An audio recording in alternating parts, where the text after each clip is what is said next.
Hello, my name is Dr. John Cipolla. I'm the clarinet and saxophone professor at Western Kentucky University.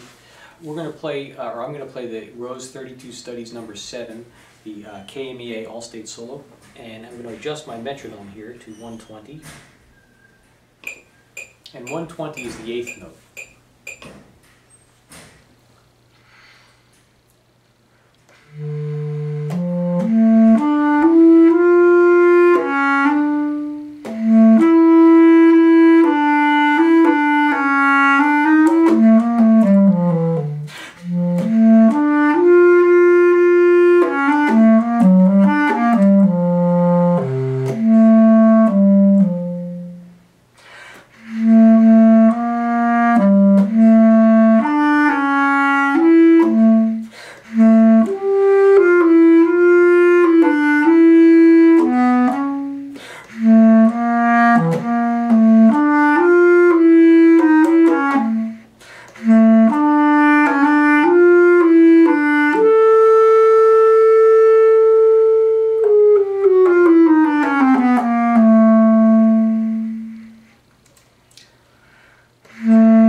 Now this etude is a little tricky.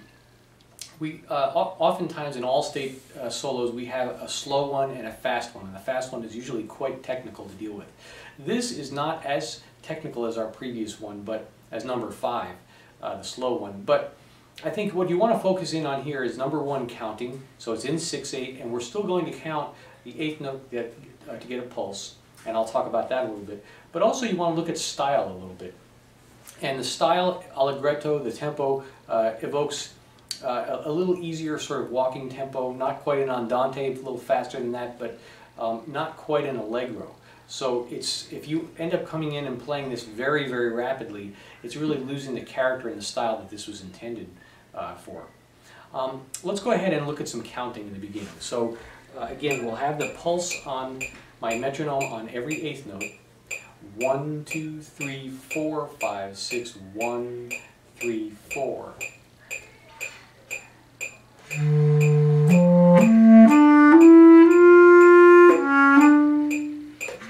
Now, in the 3rd bar, we're going to have a dotted 8th note. And the way I'm going to count that is 4 and 6, 4 and 6.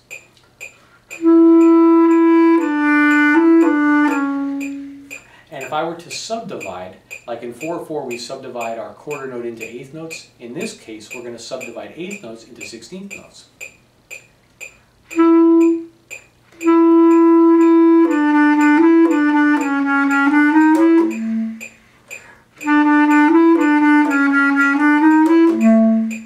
Okay.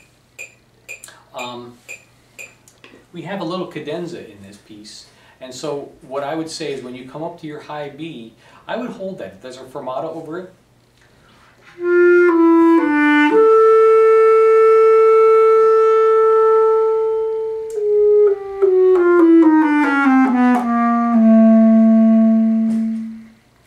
And then I would group the 32nd notes.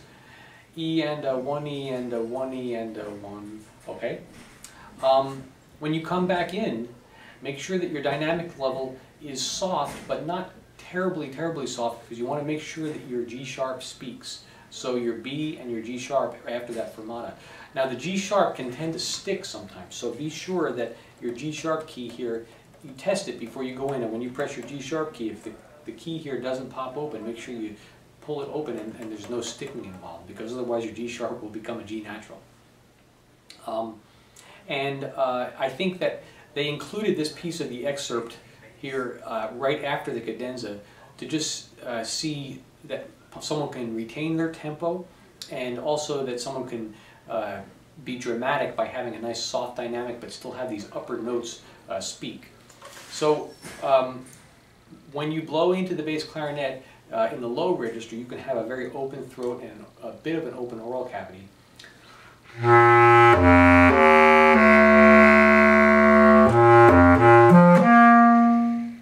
But when we get into the upper register,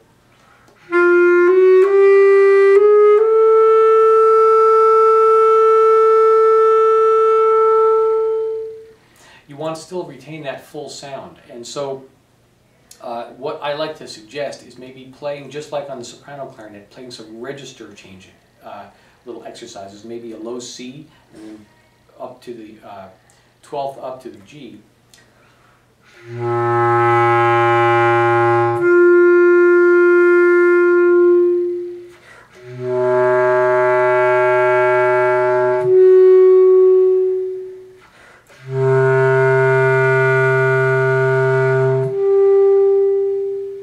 And just get familiar, both in your embouchure and your air, with the changing of the registers. I'll tell you something a little non-technical, although maybe it is perceived as technical, is that in playing the bass clarinet, there is a lot of involvement in the upper chest area and the throat area. Now, I'm not saying that you should be bellowing your throat or anything like that when you're playing, but all of this upper chest and throat become very much part of the instrument. I feel them when I'm playing, and when I'm really focused with my sound, I feel a lot of resonance down in here that I may not feel exactly on a soprano clarinet, where I'm feeling a lot of the sound production happening in the front here. The bass clarinet, that's why you want to sit away from the back of your chair, on the edge of your chair, and really with good posture, because not only are you going to breathe down from low, but all of this is going to be involved. Your whole body is involved in this instrument. The last thing I'll say on this is to just make sure your instrument is in good working order, and I wish you all the best of luck. Oh, and I should mention one other thing, reeds. Make sure that you get some brand new reeds and break them in, meaning wet and dry them for a period of about 3 or 4 days before you do your audition. A Selmer C-Star, a good Van Doren are mouthpieces that I suggest. Also maybe a Van Doren No. 3 reed, a Gonzalez No. 3 reed are also excellent. Sometimes a No. 3 1/4 on the Gonzalez's might even be a little bit more depth of sound, depending on the mouthpiece you're playing. But definitely get some good reeds, and definitely check that your instrument is in good working order. I wish you all the best.